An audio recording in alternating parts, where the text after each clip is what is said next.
Cube Radio. Salut, c'est Charles Tran avec l'équipe dans 5 minutes. On s'intéresse aux sciences, à l'histoire et à l'actualité. Aujourd'hui, on parle d'ascenseur, épisode 2.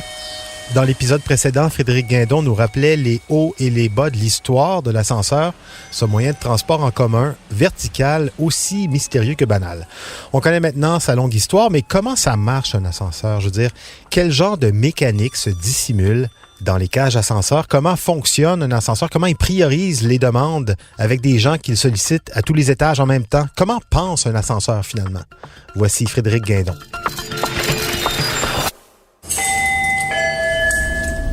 La cabine d'ascenseur dans laquelle prennent place les passagers se déplace verticalement et fluidement dans ce qu'on appelle une cage d'ascenseur. Sur les côtés de la dite cabine se trouvent des coulisseaux, des genres de mains métalliques qui glissent le long des deux guides fixés aux parois de la cage. L'ascenseur n'est donc ni plus ni moins qu'un train vertical dont les rails s'appellent des guides et les roues s'appellent des coulisseaux. Plusieurs systèmes peuvent faire en sorte que la cabine monte et descende, mais le plus simple et le plus répandu est le moteur électrique avec câble, poulie et contrepoids. Celui-ci équipe la majorité des ascenseurs des grands immeubles et des gratte-ciels. Un moteur électrique sert à alimenter un treuil, entraînant lui-même le mouvement d'une grande poulie.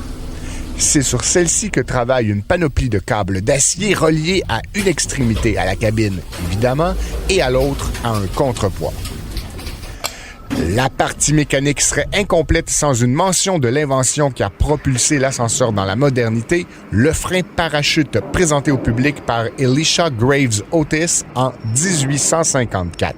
Tiens, regarde, j'ai pensé à une sorte de machine qui permettrait de monter au sommet des pyramides, en fait. Otis, on peut en parler un petit peu plus tard. Ouais. Le frein parachute est un système de freinage d'urgence déclenché par un limiteur de vitesse. En cas de danger, un câble tire sur des mâchoires, situées le plus souvent sous la cabine, qui se referment alors sur les guides en les bloquant. À titre de comparaison, imaginez les freins de votre vélo. C'est à peu près la même chose, mais en plus fort. Un ascenseur, c'est pas plus compliqué que ça. Bien sûr, pour être opéré par tous et chacun de façon sécuritaire, on adjoint à toute la mécanique un système électronique qui permet d'appeler l'ascenseur, d'ouvrir et fermer ses portes, de sélectionner un étage de destination et d'arrêter pile poil au niveau désiré. Mais honnêtement, ce système est si simple qu'il pourrait être programmé par un cégepien moyennement doué en informatique. Ce qui est intéressant par contre, c'est de savoir comment l'ascenseur détermine la priorité de ses opérations, comment il décide à quel étage s'arrêter, dans quel ordre. 2 règles s'appliquent et permettent d'établir le comportement d'un ascenseur. La première, l'ascenseur doit continuer d'aller dans une direction tant que des requêtes pour aller dans cette même direction lui parviennent.